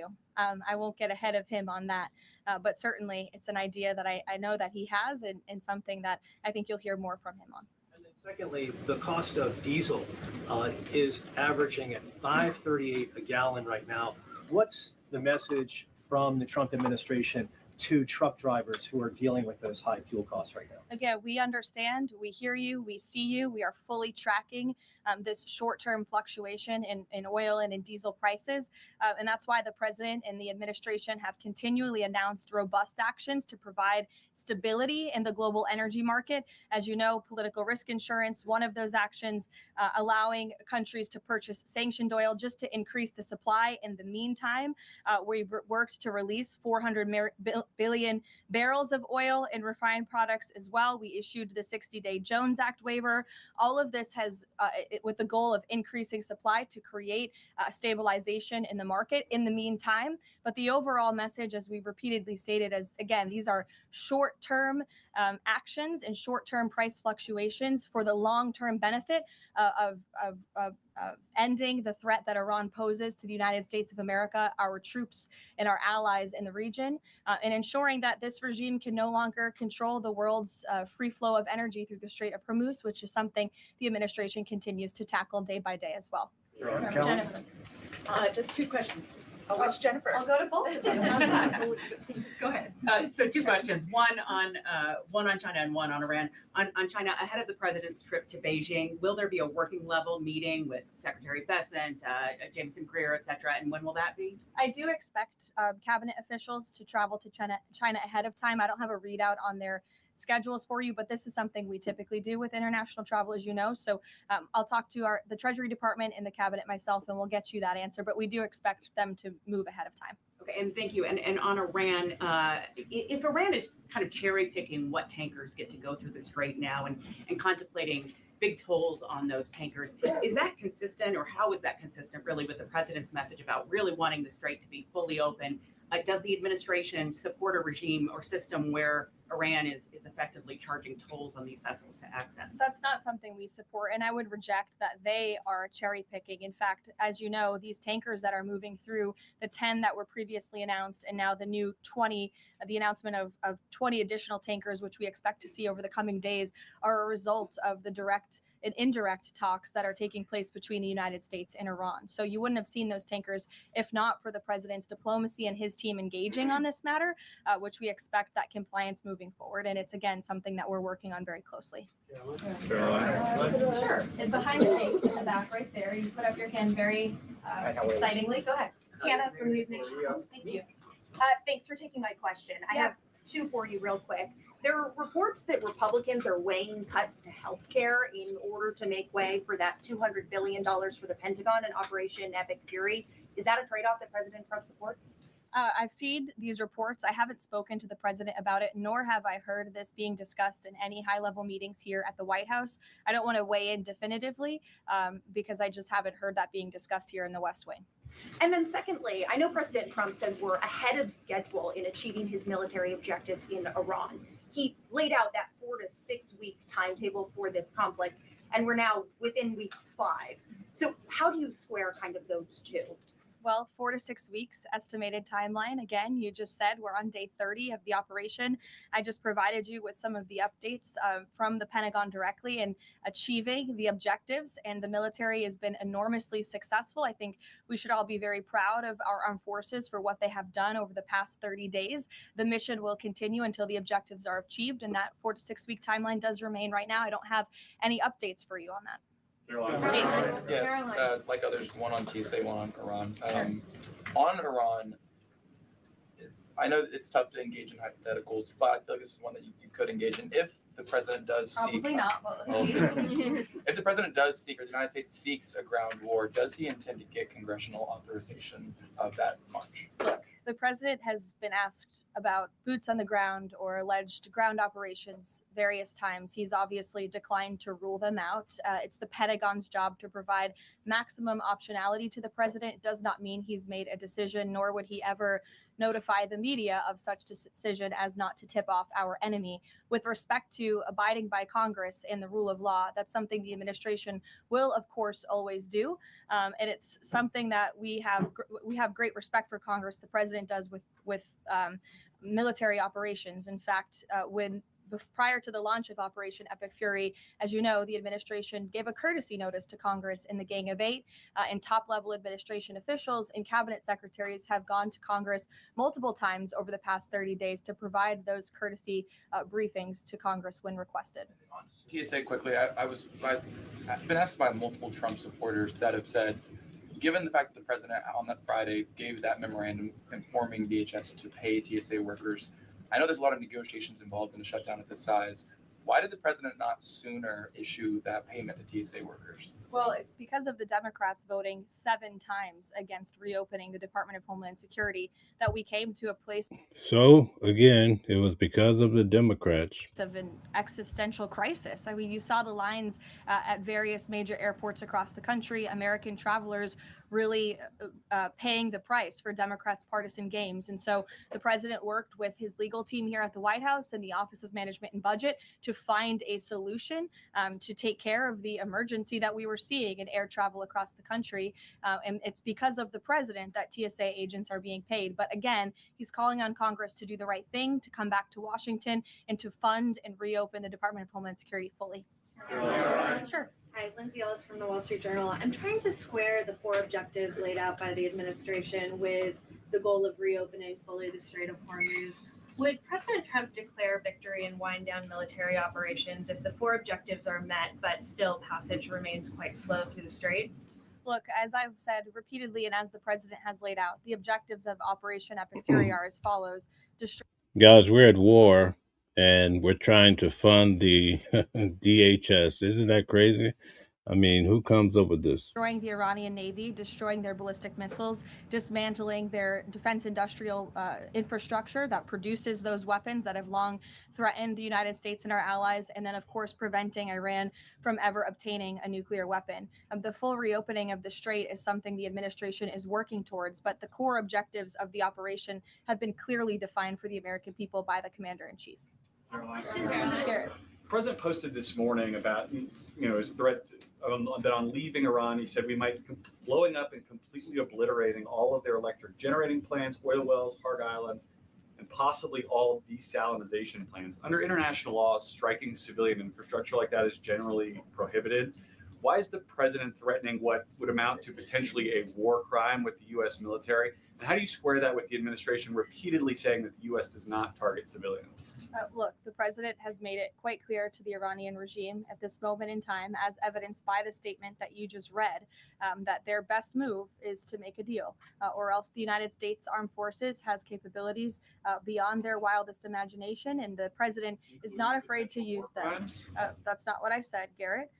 And you're saying the word potential for a reason, because I'm sure some experts are telling you that in your ear to try to ask me that question. Of course, this administration and the United States Armed Forces will always act within the confines of the law.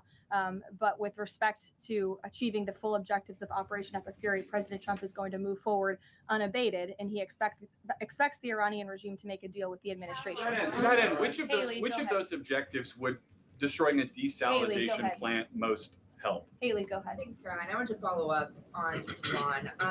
When you're describing that the Iranians you're in contact with are being more reasonable this time around in discussions, what specifically are you hearing that is leading you to that conclusion, and how are you defining what's reasonable versus unreasonable in that regard? I'm not going to detail the private and sensitive conversations that are taking place between the United States and Iran right now. But generally speaking, the president gave you the answer. What we're hearing from them is more reasonable. They have agreed to some of the points the United States laid out, as the president said last night aboard Air Force One. But again, as for the specifics, as these negotiations are ongoing, we're not going to broadcast them to the world unless the president chooses to do so, which he has the full right to do as the leader of the free world.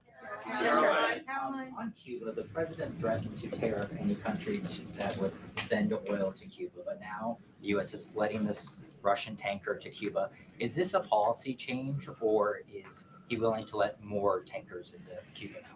This is not a policy change. There has not been a formal change in sanction policy. As the president said last night, we allowed this ship to reach Cuba in order to provide humanitarian needs to the Cuban people. These decisions are being made on a case-by-case basis. And as the administration has said, Cuba's non-functional economy cannot be fixed unless they undergo dramatic political and leadership change. But there has been no formal change with respect to sanction policy. So you could expect more tankers to go to Cuba? Again, these decisions are being made on a case-by-case basis right now. Thanks, Caroline. You addressed this a little bit in the opening, but just to follow up, because Americans are sort of seeing these conflicting messages between the United States and Iran. I know the president insists that negotiations are underway. As you just mentioned, he's also said that Iran has agreed to most of the 15 points. We just heard from Iran again. They're saying no negotiations are taking place. They're calling the proposal excessive, unrealistic. So how do you square that? How do you explain that discrepancy between the two? I think the American people are smart enough not to take the word of a terrorist regime that has chanted death to America for 47 years at their word. And I hope the journalists in this room are wise enough not to take an Iranian regime that has repeatedly lied about our country, about our values, about everyone in this room, frankly, for nearly 5 decades. So I think the American public are smart enough to understand that. Just to follow up on the objectives, you've laid them out, but I know the president has set a deadline for April 6th in just 1 week. What does the president need to see to not move forward with those strikes by April 6th? Well, I think he said it in his Truth Social post this morning. He wants to see a deal over the next 10 days. That timeline is waning, several days left, and we'll see. I won't get ahead of it. We'll see what happens in the end of the 10-day period. Caroline, thank you. One on Iran, one on the shutdown. The president continues to say the U.S. is in conversations with a more reasonable regime, but there are now hundreds of U.S. Special Operations Forces, including Navy SEALs and Army Rangers in the Middle East, as well as thousands of other troops already deployed. So is he trying to end or intensify the conflict? The president is focused on achieving the objectives of Operation Epic Fury.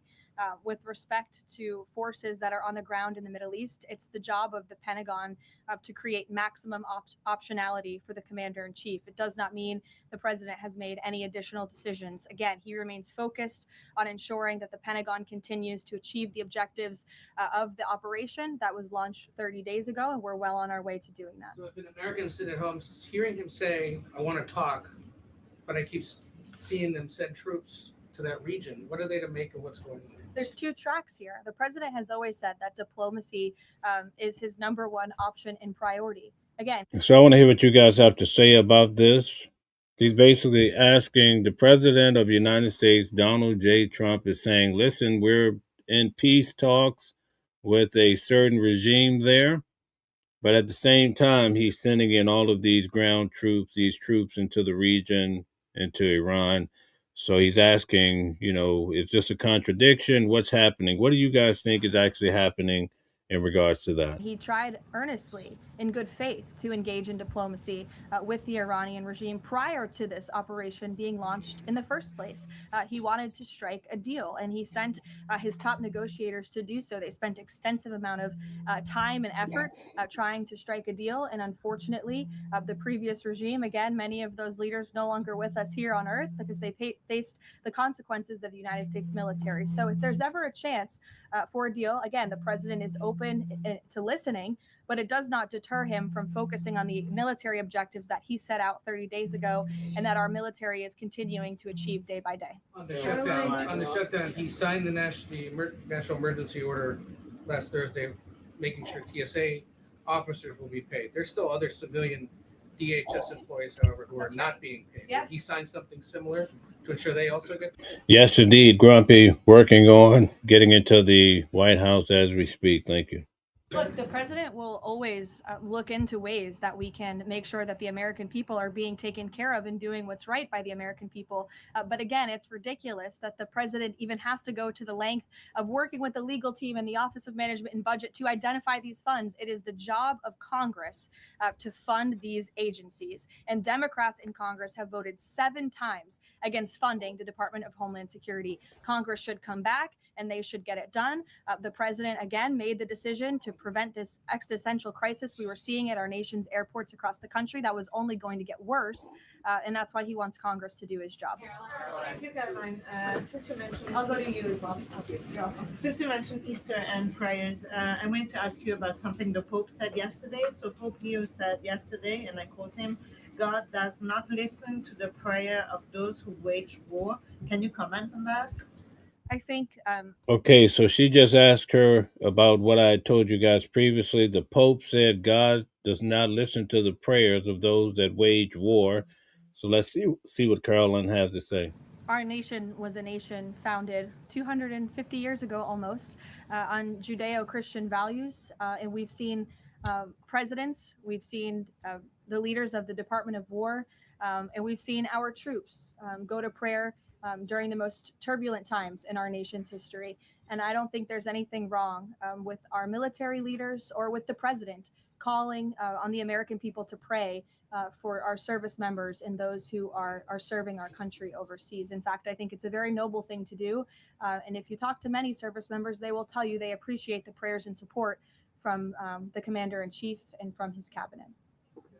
Caroline, thank you. President Trump told the New York Post that a response is coming shortly to Tehran attacking Israel's largest oil refinery. Is there a timeline on that? Is that tied to the success or not of the negotiations? I don't have any updates for you on the president's comments. So consider the IRGC in control of Iran. Well, look, as Secretary Rubio said today, the leadership is very fragmented.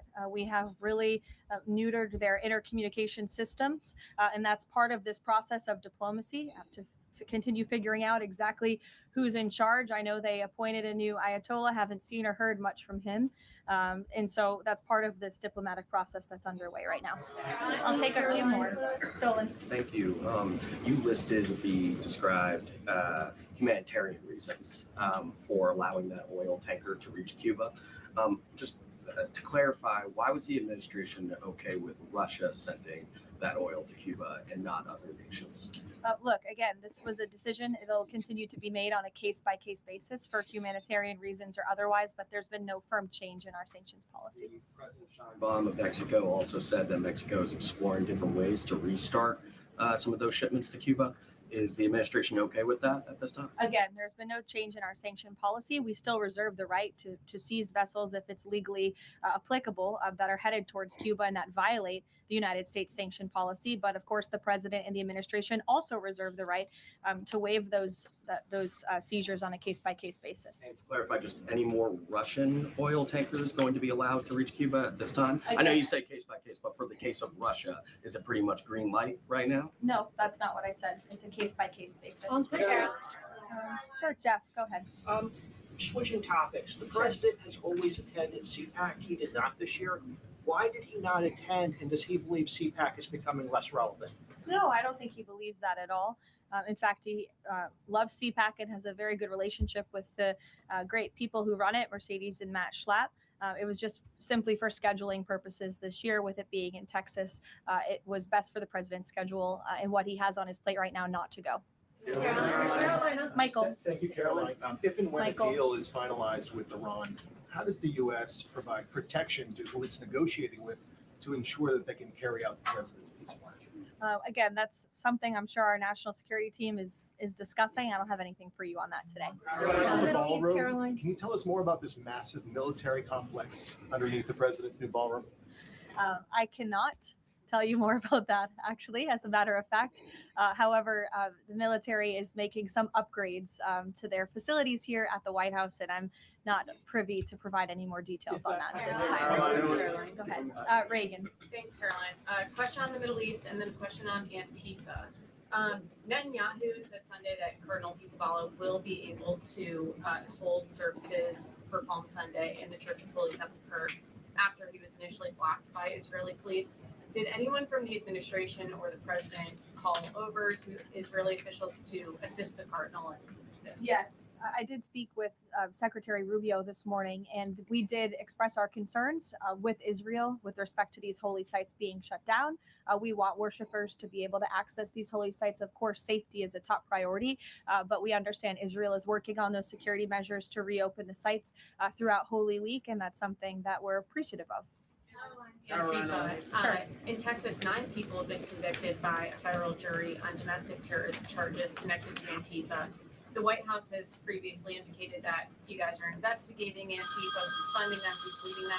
Can you provide an update on how that investigation is going? And do you think we're going to see more charges against people connected to Antifa? Well, I do know that there was an entire task force that was set up, an interagency task force to focus on the threat of Antifa, which, as you know, Reagan, this president declared a domestic terrorist organization rightfully, and we will continue to look into it. I don't have any updates on those specific investigations, but I'd be happy to have my team get those over to you today, as this continues to be of the utmost importance to the president and his domestic policy agenda. Caroline, JJ. On one question on landmines, there's been some reporting that American-made landmines have been spotted on the ground in Iran. Did President Trump sign off on using U.S.-made landmines in Iran? I don't have any comment on that report today. Caroline, whether they're being used at all? I don't have any comment on that. Caroline. Karen. Two on DHS. You said that the president is encouraging Congress to come back to DC. You also Yes. said yourself. How has he done that? Has he told leadership that they should cancel recess and come back? He said it repeatedly. I think you recall, he said that he'll host a big Easter dinner here at the White House if Congress will come back and fight the Democrats on this issue, which we should do. Because again, the Democrat Party is in the wrong here. They have voted 7 times against funding the Department of Homeland Security, which is completely egregious with everything we have going on in the world. And these brave men and women who serve DHS deserve to get their paychecks. The president wants to see that happen, and he wants Congress to come back to get it done.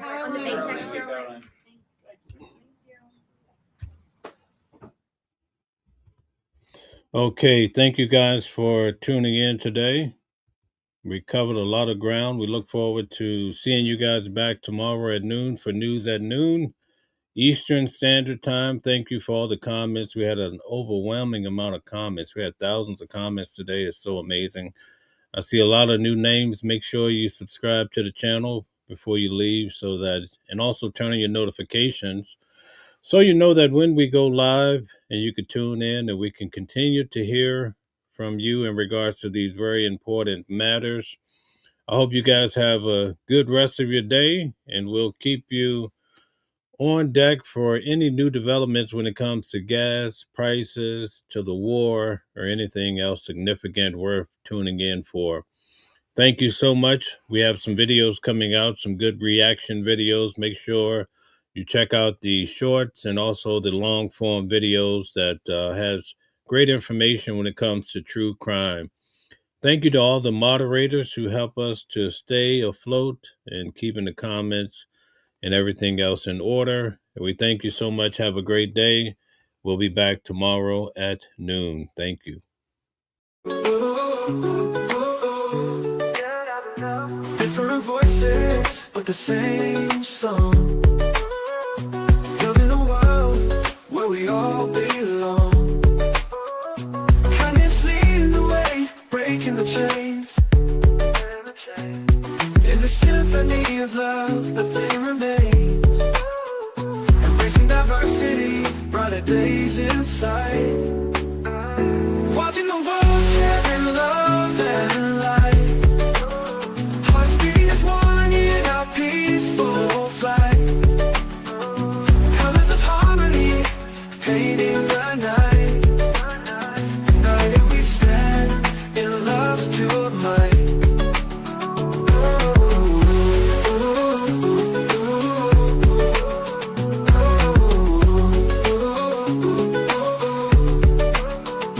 Watching the world sharing love and light. Hearts beating as one in our peaceful flight. The colors of harmony, painting the night. United we stand in love's pure might.